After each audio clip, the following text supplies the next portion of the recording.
తాజాగా ముఖ్యమంత్రి చంద్రబాబు నాయుడు గారు వాళ్ళ పార్టీ నాయకులతో జరిగిన సమావేశంలో కొందరిని ఉద్దేశించి అనవసరంగా కొందరికి టికెట్లు ఇచ్చాము అని వాళ్ళ వల్ల పార్టీకి చెడ్డ పేరు వస్తుంది అని చెప్పి వ్యాఖ్యలు చేశారు అని తెలుగుదేశం పార్టీ మీడియా అనే రిపోర్ట్ చేసింది.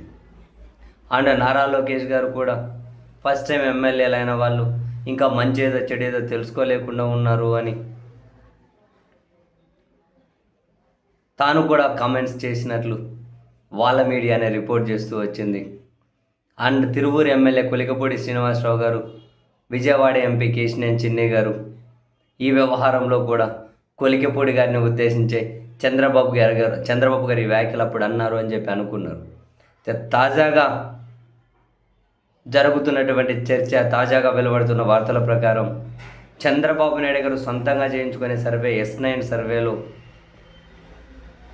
చాలా రాజకీయంగా ఆందోళన కలిగించే విషయాలు ఉన్నాయి అని, ఒక ఫస్ట్ టైం ఎమ్మెల్యేలు అయిన వాళ్ళే కాదు, పెద్ద పెద్ద నేతలు అనబడే వాళ్ళు కూడా తీవ్ర వ్యతిరేకత ఎదుర్కొంటున్నారు అని, కార్యకర్తల దగ్గర నుంచి కూడా నెగిటివ్ ఒపీనియన్ ఉంది. అండ్ ఎక్కడ వీలైతే అక్కడ డబ్బులు సంపాదన మీదే దృష్టి పెట్టారు అని, చాలామంది ఎమ్మెల్యేల పనితీరు చాలా అధ్వాన్నంగా ఉంటూ ఉంది అని, ఒకరిద్దరిన కాదు, దగ్గర 80-90 మందికి పైగా ఇప్పటికిప్పుడు ఎన్నికలు జరిగే పరిస్థితి వచ్చిన ఈ 18 నెలల్లోనే సీట్లు మార్చాల్సి ఉంటుంది అని, ఇవన్నీ కూడా పార్టీకి చాలా ఇబ్బందికర పరిణామాలేనని, తాజాగా ముఖ్యమంత్రి గారు కూడా ఒక మంత్రులతో బ్రేక్ఫాస్ట్ మీటింగ్ పెట్టుకుంటే కొందరి మంత్రుల మీద అసహనం వ్యక్తం చేశారు అని, మరికొందరు మంత్రులు కింద జిల్లాలో జరుగుతున్న వ్యవహారాలను ఆపలేకపోతూ ఉన్నారు అని,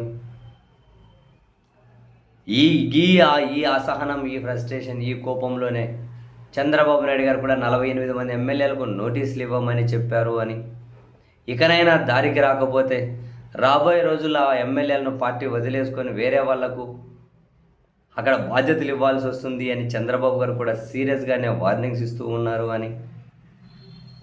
మరి ఇదంతా దీని ఉద్దేశం ఏంటి? అధికారంలోకి వచ్చిన 18 నెలలు కాకముందే ఇంతమంది ఇంత వ్యతిరేకత ఎదుర్కొంటున్నారు అంటే ఓవరాల్గా ప్రభుత్వమే వ్యతిరేకత ఎదుర్కొంటుంది. దాన్ని వాళ్ళు అంగీకరించడానికి వాళ్ళు సిద్ధంగా లేరు, అది వేరే విషయం. కానీ ప్రభుత్వ పెద్దలు ఏమంటున్నారు? అరే దీనివల్ల కేవలం కొందరు ఎమ్మెల్యేలు మంత్రుల వల్లనే మొత్తం చెడ్డ పేరు అని చెప్పి వాళ్ళ మీదకి ఏదో కన్వీనియంట్గా వాళ్ళకు మళ్ళించేసి మనం బయటపడదామంటే కుదరదు. యాక్చువల్గా ప్రభుత్వం మీద కూడా వ్యతిరేకత ఉంది, అది ప్రభుత్వ పెద్దలు అంగీకరించాలి కూడా. చాలా రకాలుగా వ్యతిరేకత ఉంది. పాలన అంటే వ్యవస్థలను ఇష్టరీతిన వాడేసి ఎవరినో నలుగురిని సాటిస్ఫై చేస్తామంటే అట్లా కుదరదు. ఆ విధంగా ప్రభుత్వాలు ఎప్పటికీ నడవవు. సో వీళ్ళు చేయించుకున్న సొంత సర్వేలోనే తీవ్ర వ్యతిరేకత కనిపిస్తూ ఉందంట. మరి అందులో నుంచి చంద్రబాబు గారు, లోకేష్ గారు ఈ మధ్య వరుస పెట్టి ఈ అసహనంతో కూడిన వ్యాఖ్యలు చేస్తున్నారట. అయితే అసలు ఇప్పటికిప్పుడు కోలుకోలేదు అనుకున్న వైఎస్ఆర్ కాంగ్రెస్ పార్టీ చాలా ఫాస్ట్గా బౌన్స్ బ్యాక్ అయింది. వాళ్ళు చాలా యాక్టివ్గా పనిచేస్తూ ఉన్నారు. ఇంతమంది 164 మంది ఉన్నా కూడా కూటమి వైపు నుంచి వైసీపీని ధీటుగా ఎదుర్కోలేకపోతూ ఉన్నామన్నటువంటి ఒక రకమైన భయం అనాలా, ఆందోళన అనాలా, రాజకీయంగా వెనకబడుతున్నామని చెప్పి వాళ్ళ ఫీల్ అనాలా, ఏదైనా కానివ్వండి. బట్ కూటమి ప్రభుత్వ పెద్దలు, మరీ ముఖ్యంగా తెలుగుదేశం పార్టీ పెద్దల ఆలోచనలు అయితే ఈ విధంగా సాగుతూ ఉన్నాయి.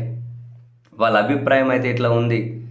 చాలామంది ప్రస్తుతం ఉన్న టీడీపీ ఎమ్మెల్యేలు తీవ్ర వ్యతిరేకత ఎదుర్కొంటూ ఉన్నారు అని, రకరకాల కారణాలు.